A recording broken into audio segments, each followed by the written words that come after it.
امتحان سب سے سخت ہے. جو روایات ہیں اس زمانے کی وہ بہت سخت ہے.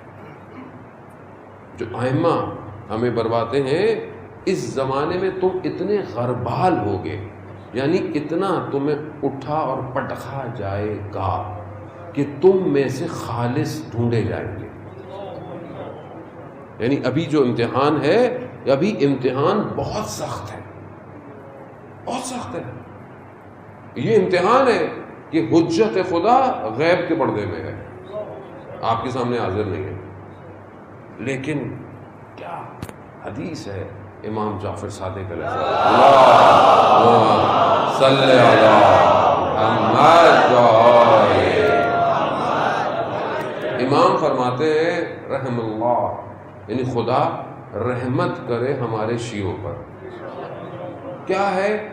کہا کہ یہ ہماری وجہ سے اذیت میں ہے، اللہ ہماری وجہ سے، کیونکہ ہمیں مانتے ہیں ہماری بات، ہماری وجہ سے یہ اذیت میں ہے، ہم ان کی وجہ سے اذیت میں نہیں آئے، یہ ہماری وجہ سے اذیت میں، خدا ان پر رحمت نازل کرے. اور یہ ہمارے شیعہ حدیث بہت طولانی ہے، یہ ہم پر جب ہماری خوشیوں میں خوش ہوتے ہیں، ہمارے غموں میں غمگار ہوتے ہیں، یہ ہم پر گریہ کرتے ہیں، یہ ہم پر گریہ کرتے ہیں. پروردگار تو ان کو بہشت میں داخل کر. یہ امام ہمارے لیے دعا کر رہے ہیں خدا کی بار،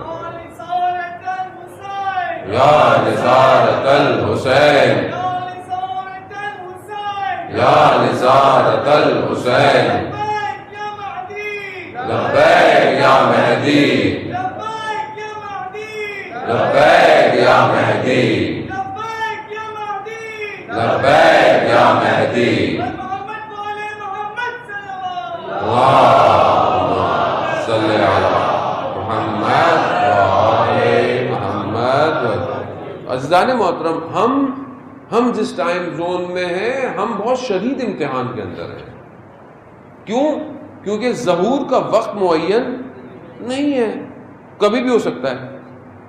نہ میں یہ کہہ سکتا ہوں کہ صبح ہوگا، نہ میں یہ کہہ سکتا ہوں کہ رات کو ہوگا، کبھی بھی ہو سکتا ہے. اور جب کبھی بھی ہو سکتا ہے تو پھر ہر وقت تیار رہنا ہے، ہر وقت تیار رہنا ہے. اب اگر جس وقت ظہور ہو کہ انشاءاللہ جلدی ہو، اور میں یہ سوچ رہا ہوں کہ ابھی بہت ٹائم ہے، اور خدا نہ خواستہ میں غفلت میں ہوا اور ظہور ہو گیا، تو ساری زندگی جو محنت کی تھی تو گئی، وہ تو گئی عزیزانے محترم. ہم اتنے سخت ہیں کہ روایات کہتی ہے کہ شیشے کو توڑ دیا جائے، شیشے کو چکنا چور کر دیا جائے نا، شیشہ جڑ سکتا ہے، لیکن جو آخری زمانے میں امتحان ہوگا نا، وہ اتنا سخت ہوگا جیسے ایسا ٹوٹے گا انسان کہ جوڑنا مشکل ہو جائے گا. یعنی ہم اس کو سنجیدہ لیں عزیزان محترم. یعنی یہ درس واقعاً یہی ایک راستہ ہے جو بچا سکتا ہے، اور کوئی راستہ نہیں حسینیت کا. اگر امام نے قبول کر لیا تو امام ہمیں کھینچ لیں گے، یعنی ہماری زندگیاں بدل سکتی ہیں. یہ ہمیں ڈیسائیڈ خود کرنا ہے.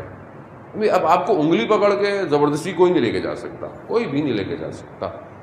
اگر یہ زبردستی لے کے جاتا تو پروردگار یہ پورا سسٹم ڈیزائن ہی نہیں کرتا، ایسے ہی بھیج دیتا سب کو ایسے ہی بھیج دیتا جنت میں. ضرورت ہی کیا تھی؟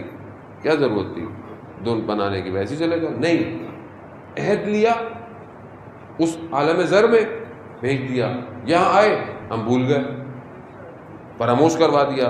اب فراموش کو یاد دلانے کے لیے نمائندے بھیجے اپنے. اب جس نے جتنا اچھا یاد کیا اتنی اس نے وفا کی عہد سے، اور جس نے نہیں کی اس نے اس عہد کو توڑ دیا، اور جس نے عہد توڑ دیا وہ فاسق ہو گیا، اور جو فاسق ہو گیا، فسق ہو گیا، وہ پھر برباد ہے، اور وہ پھر خدا کے مقابلے میں ہے. جو خدا کے مقابلے میں ہے، دوسرا سسٹم کوئی نہیں ہے. یا تو آپ اس کو فالو کریں، اگر نہیں کرتے تو پھر آپ اس کے مقابلے میں آ گئے. کربلا یہی ڈیفائن کر رہی ہے کہ راستے زندگی میں صرف دو ہیں، یا حق یا باطل، تیسرا راستہ کوئی نہیں ہے. اب یہ آپ کو دیکھنا ہے کہ ابھی حق کیا ہے، ابھی حق کہاں پر ہے، ابھی میری ڈیوٹی کیا ہے، حق کیا بنتا ہے، مجھے کیا کرنا چاہیے، کس طرف بڑھنا چاہیے. چاہے دنیا میں آپ ہر جگہ، ہر لوگ دنیا میں ہر کوئی الگ الگ طریقے سے رہتا ہے، الگ ماحول ہے، لیکن الگ جگہ رہنے سے حق تبدیل نہیں ہو جاتا. یہ نہیں سکتے کہ اب میں ابھی ویسٹ میں رہ رہا ہوں، کسی ملک میں رہ رہا ہوں تو شاید مجھے کچھ اور نہیں. حق ایک ہی ہے، اور یہ جو حق ہے یہ قربانی مانگتا ہے، یہ قیمت مانگتا ہے. حق کے بدلے سولی چڑھا دیا، لوگوں نے میرا مرتبہ کتنا بڑھا دیا. سولی چڑھایا جائے گا، کیوں؟ کیونکہ تاریخ گواہ ہے، جس نے حق کہا اس کو لٹکا دیا گیا. لیکن کب تک لٹکائیں گے؟ اگر آپ ان جن سولیوں پہ چڑھایا جاتا ہے انہی کو توڑ دیں. یہ تو طاقت چاہیے. پھر تو طاقت کا توازن کب ہاتھ میں آئے گا؟ کب ہاتھ میں آئے گا طاقت کا توازن؟ یعنی استعمار، استکبار، فرعونیت جو پوری دنیا میں ہے. پہلے صرف ایک مصر تھا اور ایک فرعون تھا، وہ کہتا تھا کہ میں رب ہوں، یعنی میں جس کو دل چاہے ماروں، میں جس کو دل چاہے زندان میں ڈالوں، میں کچھ کو. فرعون اپنے اندر الوہیت رکھتا تھا، مانتا نہیں تھا کسی کو اپنے علاوہ پروردگار، یعنی ہو ہی نہیں سکتا، جو میں چاہوں وہ کروں. لیکن کیا کیا خدا نے؟ اسی کے گھر میں موسیٰ کی پرورش کی. وہ جو بچوں کو مار رہا تھا وہی بچہ گھر میں آ کے پرورش کروا رہا ہے. یہ ہے خدا کی اسٹریٹجی. یعنی سمجھنے کی کوشش کریں، قرآن صرف اس لیے نہیں ہے کہ مردے کو ثواب کے لیے بخش دیں. آپ عبرت لے قرآن سے. قرآن یہ کہہ رہا ہے کہ اتنا جو اپنے آپ کو طاقتور سمجھتا تھا، اتنا اس کا سسٹم اسٹرانگ تھا کہ پورے علاقے میں جہاں جہاں بچہ ہونا ہے سب اس کو پتا تھا، سب کو مار رہا ہے کہ اس کا سسٹم ڈسٹرب نہ ہو. لیکن اسی کے گھر میں پروردگار نے حضرت موسیٰ کی پرورش کی.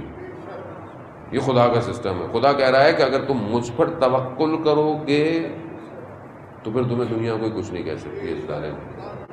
تو اب ہم یہ دیکھیں کہ ابھی اس ٹائم زون کے اندر فرعون کیا ہے.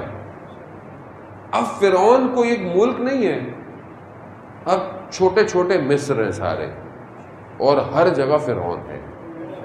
یہ جو ویسٹرنائزیشن ہے، یہ جو آپ سیکولرزم، کیپٹلزم، سوشلزم، کمیونزم، یہ سب اس کی شکلیں ہیں، اور یہی شکلیں الگ الگ الگ الگ اب سب فرعون ہیں. یعنی یہاں تک کہ یہ نظام اتنا اندر آ گیا ہے کہ ہر شخص خود بھی فرعون بن گیا ہے. یعنی ہم اپنی زندگی میں دیکھیں کیا ہے. فرعون کیا تھا؟ میں صحیح ہوں سب غلط ہے. ہم اپنی زندگی میں کیا کرتے ہیں؟ میں اچھا ہوں سب فارغ ہے. مطلب یہ نہیں خدا نخواستہ کوئی آپ یہ کہے کہ میں نے آپ کو خدا نخواستہ فرعون کہہ دیا. میں اس آئیڈیالوجی کی بات کر رہا ہوں. یعنی اس آئیڈیالوجی کو دیکھیں، کیا میں صحیح ہوں باقی سب غلط ہے. یہ چیز اتنی کر دی ہے ہر طریقے سے اس ماڈرن ورلڈ کے اندر، برانڈنگ کے ذریعے، لباس کے ذریعے، لائف سٹائل کے ذریعے، زندگی گزارنے کے ذریعے سے، یا آپ ہر چیز دیکھتے رہے میڈیا کے اندر، وہ ایسی ہے. یعنی اس سسٹم کو گھروں تک پہنچا دیا ہے. ہر گھر بھی اپنے خاندان میں ہی سمجھتا ہے میں سب سے اچھا ہوں. ہر خاتون بھی سمجھتی ہے میں اچھی ہوں، سبھی سب برے ہیں. یعنی بہت کم ہوتا ہے کہ کوئی بیٹھ کے کسی کی تعریف کر رہا ہو. نہیں، حقیقت ہے یہ. یا اگر کسی کی تعریف کی جائے تو کوئی برداشت کر جائے. کامن سی بات ہے جو ہمارے اپنے گھروں زندگی میں ہو رہی ہوتی ہے. یعنی میں اچھا ہوں، مولوی اپنے حساب سے، میں مولوی سب سے اچھا ہوں، میں سب سے اچھی مجلس پڑھتا ہوں، میرے اچھا ہو یا ہی نہیں. کیا ہے یہ؟ اپنے لیے تھوڑی پڑھو بھائی، اللہ کے لیے پڑھو. یہ ممبر ایسا خطرناک ہے، یہ چاہے تو لوگوں کو خدا کی طرف لے جائے، چاہے تو اپنی طرف لے آئے. خطرناک ہے یہ بہت زیادہ. یعنی یہاں پر یہ دیکھنا ہے کہ سسٹم اتنا پینیٹریٹ کر دیا، اس کو توڑے گا کون؟ کیا چیز توڑے گی اسے؟ کیا نکلے باہر کہ یہ سب ایک ہو جائیں؟ کیوں؟ قرآن کہہ رہا ہے کہ تم اللہ کی رسی کو مضبوطی سے تھامو. حبل اللہ کو جو تھامنے کے لیے قرآن ہمیں کہہ رہا ہے، وہ کیوں کہہ رہا ہے؟ اور یہ نہیں کہہ رہا کہ اکیلے تھامو، کہا جمیعاً مل کر تھامو، ولا تفرقوا، اور تفرقہ ایجاد نہ کرو. یعنی اس کا مطلب ہے کہ کمیونٹی، قوم، امت مل کر خدا کی طرف بڑھنے کے لیے ہے. ورنہ اسلام جو ہے وہ ایک غار حرا میں رسول خدا بیٹھے رہتے، نیچے آنے کی ضرورت نہیں تھی. بھائی جبرائیل آ رہے ہیں، حضرت خدیجہ سلام اللہ علیہ کھانا لے کر آ رہی ہیں، اس سے بہتر جگہ کیا ہے عبادت کی؟ مگر کہا نہیں، اترو اترو ان عرب بدوؤں کو، ان جاہلوں کو کہ جو اریاں طواف کرتے تھے کعبہ کا، ان کو اسلام سکھاؤ.